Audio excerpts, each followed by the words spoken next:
Okey, sementara itu, contohnya seperti, cikgu sambung okey, contohnya seperti, bagaimana kita nampak kerjasama ataupun kita panggil sebagai hubungan yang baik antara raja dengan rakyat. Contohnya seperti banjir di Pahang. Kita dapat lihat yang di Pertuan Agong kita sama-sama turun padang membantu mangsa-mangsa banjir. So kita nampak kat sini taat setia kita kepada Sultan, dan Sultan juga memberikan kerjasama yang baik ataupun menghargai rakyat. Itu dalam ciri-ciri negara bangsa berkenaan dengan rakyat. Okey, yang ketiga, kedaulatan. Okey, sebuah negara memang memerlukan sebuah negara mesti ada kedaulatan. Kedaulatan ialah lambang kekuasaan tertinggi seorang sultan. Contohnya di Malaysia, kita memang ada sistem raja dan raja kita berdaulat. Okey, so saya harap kamu fahamlah konsep tersebut Dan kedaulatan ini merupakan hak mutlak sultan untuk mengawal rakyat dan juga wilayah.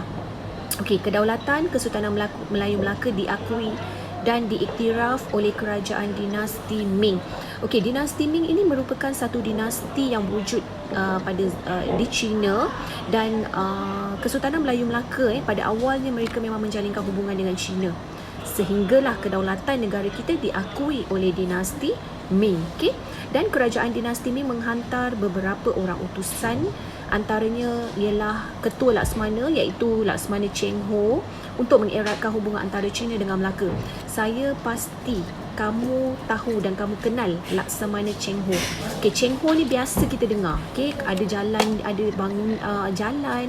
Kan kadang-kadang jalan Laksamana Cheng Ho kat Melaka apa semua. So kita nampak contoh di sini bahawa Melaka pernah menjalinkan hubungan baik dengan China.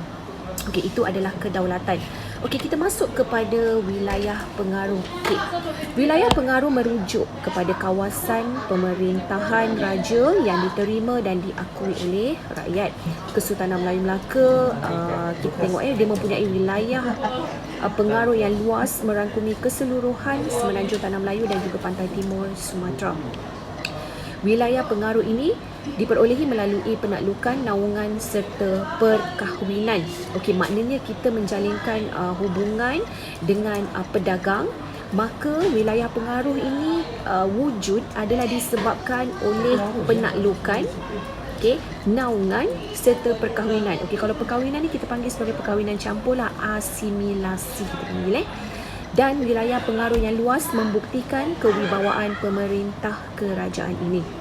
Okey, kita masuk yang kelima, iaitu ciri-ciri negara bangsa Kesultanan Melayu Melaka tentang undang-undang. Okey, saya percaya sebuah negara, kamu sendiri tahu bahawa sebuah negara, di mana-mana negara di seluruh dunia, mesti ada sistem undang-undang. Dan undang-undang itu bertulis ataupun tidak bertulis. Dan pada zaman Kesultanan Melayu Melaka, okey, iaitu Hukum Kanun Melaka dan Undang-Undang Laut Melaka. Undang-undang ini digunakan untuk kerajaan bagi melindungi rakyat. Okey, kenapa di Melaka ada Undang-Undang Laut?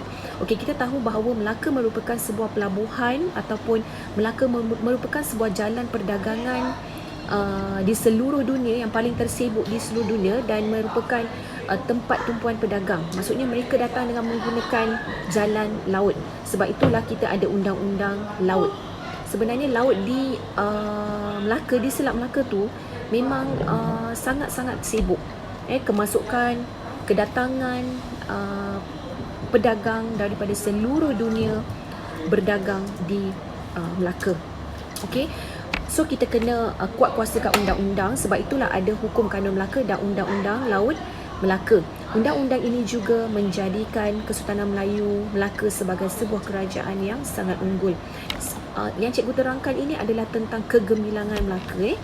Okey, dan akhir sekali, ciri-ciri negara bangsa Kesultanan Melayu yang terakhir adalah daripada lambang kebesaran. Okey, sesuai dengan kita konsep kita sebuah negara yang beraja, ada sultan, so kita ada lambang-lambang kebesaran kita.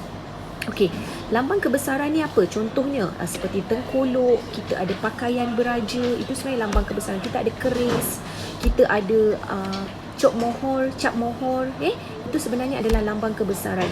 Okey, simbol kedaulatan sultan, dia menjadi simbol kedaulatan sultan yang memerintah.